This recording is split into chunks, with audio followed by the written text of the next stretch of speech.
Hallelujah, praise the lord. ఎలా ఉన్నారు? ప్రభు నామమున మీ అందరికి వందనాలు. బాగున్నారా? ఈ రోజు మన దేవుడు మనకిచ్చే వాగ్దానం ఏంటిదో చూద్దామా? కీర్తనల గ్రంథము 37వ అధ్యాయము 5వ వచనం. Psalms 37 verse 5. Commit everything you do to the Lord.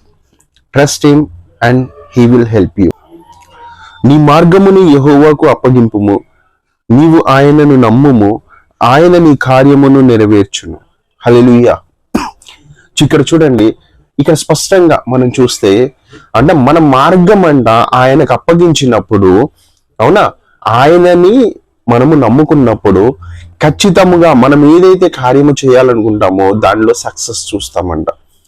అంటే ఒకవేళ నువ్వు ఉన్నావా ఆ పరిస్థితుల్లో, సక్సెస్ చూడట్లేదు, నేను సక్సెస్ చూడట్లేదు, నేను ఏది చూస్ చేసుకున్నా, నేను ఏది ఎంచుకున్నా, అవునా, నాకు విజయం రావట్లేదు, నిజంగా నేను బ్లెస్ అవుతున్నానా, ఏంటి నా యొక్క చేతులు శాపమై ఉన్నాయా, నేను ముట్టుకున్నవన్నీ నష్టాలే చూస్తున్నాను, ఏంటి నాకు నష్టాలే వస్తున్నాయి, ఏంటి నా కుటుంబం పరిస్థితి ఏంటి ఇలా అయింది అనుకుంటున్నావా? అయితే దేవుడు ఈరోజు చెప్తున్నాడు ఏంటిదో తెలుసా? నువ్వు ఏదైతే పని చేస్తున్నావో ఆ మార్గాన్ని అంట ఆయనకు అప్పగించంట. అప్పగించటమే కాదండి, నమ్మాలంట. ఎప్పుడైతే నువ్వు ఆ మార్గాన్ని అప్పగించి నమ్ముతావో దేవుడి యొక్క ఖచ్చితంగా ఆశీర్వాదాన్ని చూస్తామంట. ఆ పనిలో మంచి లాభాన్ని, మంచి ఆశీర్వాదాన్ని, అవునా, అది ఖచ్చితంగా నెరవేర్చబడుతుందంట. అంటే స్పష్టంగా మనకి వాగ్దానము దేవుడు ఆల్రెడీ చూడండి. అందుకోసమే దావీదంట ఏం చేసేవాడంటే, తను వెళ్ళే ప్రతి యుద్ధానికి ముందు దేవుడిని అడిగేవాడంట, దేవునికి అప్పగించేవాడంట. ప్రభువా పలానా యుద్ధానికి వెళ్తున్నా.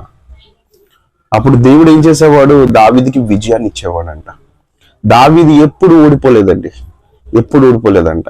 తను కేవలము ఏ పని చేయాలన్నా దేవుణ్ణి అడిగాడంట, గొప్ప ఆశీర్వాదాన్ని తను చూశాడంట. అవునా, ఎక్కడ ఓటమి గీటమి అట్లాంటివి ఏమీ లేవండి.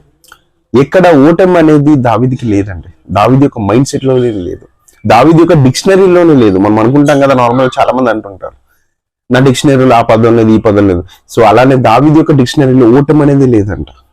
కేవలము ఇక్కడ ఉన్నది ఏంటిదని అంటే విజయము. Because he believe God. తను దేవుడిని నమ్మాడంట ప్రతి వాటిల్లో. అలానే కాకుండా ప్రతిదీ ఆయనకు అప్పగించాడంట. అందుకోసమే మనము కూడా ఆయనకు అప్పగిద్దాము, గొప్ప విజయాన్ని చూద్దాం. అవునా, సిద్ధంగా ఉన్నామా? సిద్ధపడదాము, దేవుని యొక్క ఆశీర్వాదాన్ని చూద్దాము. ఆమేన్.